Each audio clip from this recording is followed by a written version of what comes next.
ये बुक है महागाथा, जिसके राइटर हैं सत्यार्थ नायक। अभी पिछले एपिसोड में मैंने आपको कहानी सुनाई थी नारद और माया की। आज हम कहानी लेंगे जय और विजय की।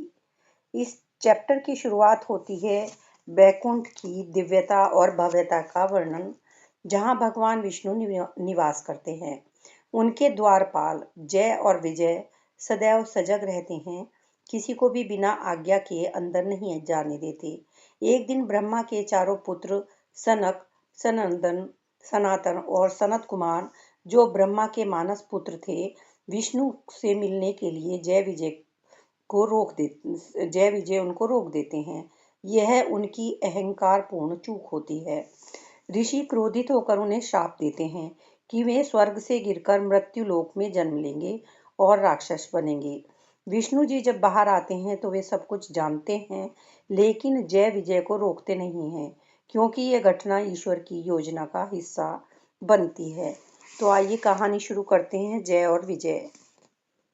ब्रह्मा के 4 पुत्र अपने पिता के शिल्प की प्रशंसा करते ब्रह्मांड में घूम रहे थे। वे शिव के आगे नतमस्तक हुए। उन्होंने सप्त ऋषि से वार्ता की और प्रत्येक क्षेत्र में उपलब्ध ज्ञान को आत्मसात किया।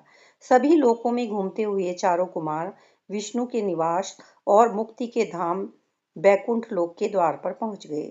6 द्वार पर पार करने के बाद वे 7वें को पार करने ही वाले थे कि उन्हें 2 लोगों की आवाजें सुनाई दी। रुको! 2 जोड़ी भुजाएं उनका मार्ग रोक रही थी। 2 प्राणी उन्हें घूर रहे थे। हमें प्रवेश करने से रोकने वाले तुम कौन हो? ब्रह्मा के पुत्रों ने पूछा। हम बैकुंठ के द्वारपाल हैं। चतुर्सेन ने उन्हें पार करने का प्रयास किया, किंतु सफलता नहीं मिली। उनका मार्ग रोक कर खड़े हुए दोनों द्वारपाल इस बात से अनभिज्ञ थे कि उन प्रबुद्ध मुनि कुमारों को ब्रह्मा ने सदैव बालवत रहने का आशीर्वाद दिया हुआ था। तुम बैकुंठ में यूं ही टहल नहीं सकते। यहाँ केवल कुछ विशेष अधिकार प्राप्त लोगों को ही प्रवेश करने की अनुमति है। तुम्हारे नाम क्या है? कुमारों ने पूछा। जय और विजय, दोनों में क्या अंतर है? दूसरों पर प्राप्त की हुई जीत को विजय कहते हैं, पर स्वयं पर प्राप्त जीत को जय कहते हैं। अपने मन और हृदय, विचार और कार्य पर प्राप्त जीत विजय बाहरी हुए है, किंतु जय आंतरिक उपलब्धि है, और यह सबसे कठिन है। जिन्होंने स्वयं को जीत लिया है, केवल वे ही वैकुंठ को प्राप्त कर सकते हैं।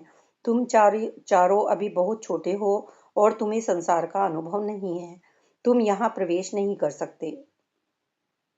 हमारे शरीर अवश्य बालवत प्रतीत होते हैं, किंतु हम ब्रह्मा के मानस पुत्र हैं। हम चतुर्सेन हैं, जो सतत ज्ञान की खोज में भ्रमण करते हैं। श्री हरि को सूचित कर दीजिए कि हम उनके दर्शन करके उन्हें प्रणाम करना चाहते हैं।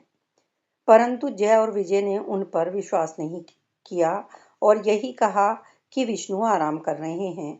यहाँ से चले जाओ, वे तुमसे नहीं मिल सकते। उन्हें सब पता है। क्या तुम इतना भी नहीं जानते? तुम लड़कों ने उचित वस्त्र तक नहीं पहने हैं। भगवान तुमसे नहीं मिलेंगे। जाओ यहाँ से। कुमारों ने क्रोध से भौहें चढ़ा दी। परमात्मा के इतने निकट होकर भी तुम दोनों इतने अज्ञानी कैसे हो? भगवान अपने भक्तों को दर्शन देने से कभी मना नहीं करते। वे सदा उनके लिए उपलब्ध रहते हैं। तुम दोनों हमें भगवान से दूर कर रहे हो। तुम्हारे पद ने तुम्हें अहंकारी बना दिया है। बैकुंठ सामंजस्य का प्रतीक है, किंतु तुम दोनों इसमें कलह के स्वर बन गए हो। तुम अब यहाँ खड़े होने के भी योग्य नहीं रहे। तुमने हमारे तीर्थ स्थल के मार्ग में व्यवधान पैदा करने का पाप किया है, और तुम्हें इसका परिणाम भुगतना पड़ेगा। इसी के साथ 4 नन्ही हथेलियों ने जय और विजय पर जल छिड़क दिया। हम तुम दोनों को श्राप देते हैं कि तुम अपना दिव्य रूप खोकर पृथ्वी पर नश्वर रूप में जन्म लोगे। तुमने श्री हरि के सानिध्य से दूर किया है, इसलिए तुम्हें भी उनसे अलग होना पड़ेगा। मुनि कुमारों के जाते ही जय विजय विष्णु के चरणों में गिर पड़े। भगवान विष्णु जानते थे कि जय और विजय से क्या भूल हुई है। उन्होंने सिर हिला दिया। ब्रह्मा के मानस पुत्र वे मुनि कुमार शुद्ध आत्मा हैं। तुम्हें उनका अपमान नहीं करना चाहिए था। हमें बचाइए भगवान। विष्णु ने उन्हें सांत्वना देते हुए कहा, मैं उनके शाप को वापस तो नहीं कर सकता, किंतु उसे निश्चित अवधि के लिए नियत कर सकता हूँ। तुम दोनों पृथ्वी पर मेरे भक्त बनकर 7 जन्म ले सकते हो, या फिर मेरे शत्रु के रूप में तुम 3 बार जन्म लेना पसंद करोगे। पृथ्वी पर अपने उन जन्मों की अवधि पूर्ण करने पर के उपरांत तुम फिर से बैकुंठ लौट आ सकते हो। दोनों भाई उठ खड़े हुए। मुझसे प्रेम करने के लिए 7 जन्म या मुझसे घृणा करने के लिए 3 जन्म, तुम इनमें से क्या चुनते हो? विष्णु ने पूछा। जय ने हाथ जोड़कर कहा, पृथ्वी पर 7 जन्मों की अवधि बहुत लंबी है। प्रभु, हम इतने वर्षों तक आपसे दूर नहीं रह सकते। हमें केवल 3 जन्म चाहिए, भले ही इसके लिए हमें उन जन्मों में आपका शत्रु बनकर रहना पड़े। परंतु संसार तुम्हें धिक्कारेगा, सदैव तुम पर हंसेगा और तुम्हें जलाता रहेगा। विजय ने मुस्कुराते हुए उत्तर दिया, यदि हम किसी भी तरह आपके पास लौट सकते हैं तो संसार को हमसे घृणा कर लेने दीजिए, किंतु हम पर एक उपकार कीजिए। जय ने विनती की, जब भी हम आपके समक्ष शत्रु बनकर आए तो आपके द्वारा ही हमारा संहार हो।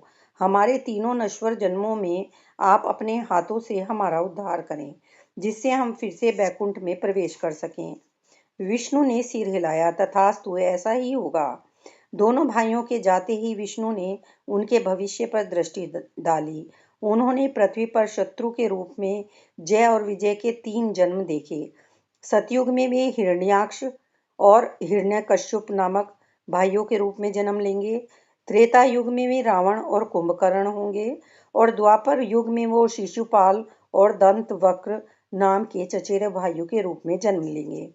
प्रत्येक जन्म में उनका वध विष्णु के द्वारा ही होगा। विष्णु ने आंखें मूंद ली।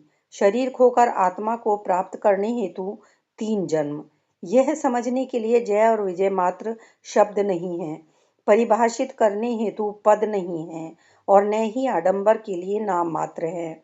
उन दोनों को 3 जन्म लेने थे। वे एक उद्देश्य की पूर्ति हेतु किए जाने वाला एक प्रयास थे। कहानी यहाँ पर खत्म होती है। इस चैप्टर में राइटर स्पष्ट कर रहे हैं कि जय और विजय का पृथ्वी पर राक्षसों के रूप में जन्म लेना, जैसे हिरण्याक्ष और हिरण्यकश्यप, रावण और कुंभकर्ण, शिशुपाल और दंतवक्र, यह केवल एक लीला है जिसमें भगवान विष्णु स्वयं विभिन्न अवतारों में उन्हें हराते हैं। और इस कहानी का यह संदेश है कि अहंकार चाहे स्वर्ग में भी हो, वह पतन का कारण बनता है। भगवान विष्णु की योजना के अनुसार बुराई का जन्म भी अच्छाई के उदय के लिए होता है। जय और विजय की यह यात्रा हमें कर्म और पुनर्जन्म और मुक्ति की अवधारणाओं से जोड़ती है। अंततः जय और विजय वापस विष्णु लोक में लौटते हैं। इससे हर आत्मा को मोक्ष का अवसर मिल सकता है, चाहे वह कितना भी नीचे क्यों ना गिर जाए। तो यहाँ पर यह चैप्टर जय और विजय का खत्म होता है। कल मैं आप लोगों को दक्ष नारद को शाप नई कहानी सुनाऊंगी। Thank you so much for listening.